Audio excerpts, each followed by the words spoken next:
স্বাধীনতা দিবস উপলক্ষে ২৯ মার্চ নিউ ইয়র্কে স্বেচ্ছাসেবক লীগ আয়োজিত আলোচনা সভায় যুক্তরাষ্ট্র আওয়ামী লীগ সভাপতি সিদ্দিকুর রহমানকে নিয়ে কটূক্তি করে বক্তব্য রাখেন সংগঠনের কিছু নেতা।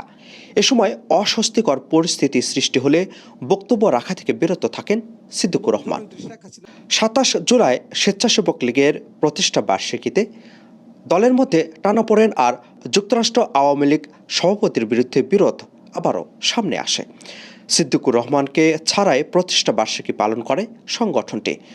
স্বেচ্ছাসেবক লীগের নতুন কমিটিতে শতাধিক নেতার নাম থাকলেও উপস্থিত ছিলেন গুটি কয়েক নেতা।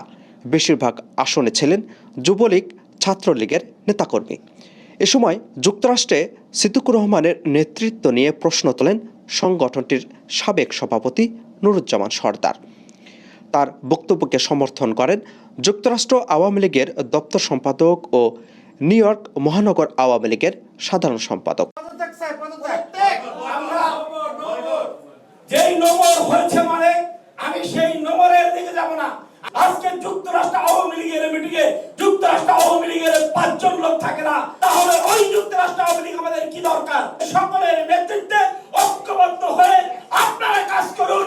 আপনাদের নেতৃত্বে ওনাকে বসাল রেখে শুধু শুধু আপনাদের অর্থ দিয়ে, সময় দিয়ে, টাকা দিয়ে, পয়সা দিয়ে ওনাকে এস্টাবলিশ করে আপনাদের কোনো বেনিফিট নাই।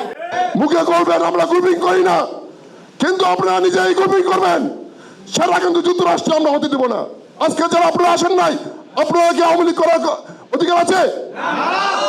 শেখ হাসিনা অনুষ্ঠান আসবেন না, বঙ্গবন্ধুর অনুষ্ঠান আসবেন না, আপনারা আওয়ামী লীগ করার কোনো অধিকার নাই। অজ্ঞাত কারণে, অদক্ষতার কারণে, অপরিণামদর্শী অদূরদর্শী চিন্তার কারণে এক এক করে আওয়ামী লীগের সহযোগী এবং অঙ্গ সংগঠনগুলোকে ডিসম্যান্টেল করে দেওয়া হয়। কেন করা হয়? সময়ের পরিক্রমায় হয়তো এক সময় তার কারণ, অন্তর্নিহিত কারণ প্রকাশ পাবে। হ্যাঁ, আমরা এক এবং অভিন্ন। দাওয়াত দিলেও অসুস্থতার কারণে অনুষ্ঠানে উপস্থিত থাকতে পারেননি বলে জানান যুক্তরাষ্ট্র স্বেচ্ছাসেবক লীগের সভাপতি। আমি বয়কটের কোনো বিষয়ে আমি নাই। আমি যে জিনিসটা চিন্তা করি যে যুক্তরাষ্ট্র স্বেচ্ছাসেবক লীগ একটি স্বতন্ত্র সংগঠন, আমরা আমাদের মতো করে যে কোনো অনুষ্ঠান করার সক্ষমতা আমাদের আছে। যদি কেউ যুক্তরাষ্ট্র স্বেচ্ছাসেবক লীগের সাথে কোনো ভিন্নতা কার্যক্রম দেখায় বা সেটা করতে চায়, সেক্ষেত্রে আমরা আমাদের মতো করে চলার যথেষ্ট সক্ষমতা আমাদের আছে বলে আমরা মনে করি। দলের খারাপ সময়ে নিজেদের মধ্যে আক্রমণাত্মক বক্তব্য গ্রহণযোগ্য নয় বলে জানান স্বেচ্ছাসেবক লীগের কেন্দ্রীয় কমিটির উপ আন্তর্জাতিক বিষয়ক সম্পাদক গাজী ওহিদুজ্জামান লিটন। সবাইকে দলের নীতি মেনে চলার পরামর্শ দেন তিনি। ডক্টর সিদ্দিকুর রহমান বাংলাদেশ আওয়ামী লীগ যুক্তরাষ্ট্র শাখার সম্মানিত সভাপতি। তিনি জননেত্রী শেখ হাসিনারই মনোনীত সভাপতি। আমরা যদি রাজনীতি করি, জননেত্রী শেখ হাসিনার কথা শুনি রাজনীতি করতে হবে, আওয়ামী লীগের রাজনীতিটা করতে হবে। জননেত্রী শেখ হাসিনা যদি ডক্টর সিদ্দিকুর রহমান সাহেবকে সভাপতি হিসেবে এখানে মনোনীত করে থাকেন, তাহলে তার কথা মতোই আমাদের রাজনীতিটা করতে হবে। আমি মনে করি সভাপতি, সাধারণ সম্পাদকের এখানে কিছুটা ব্যর্থতা থাকতে পারে। সবাইকে ঐক্যবদ্ধ এবং সবাইকে সংগঠিত করে এখানে উপস্থিত না করতে পারার ব্যর্থতাটা সভাপতি, সাধারণ সম্পাদককেই নিতে হবে।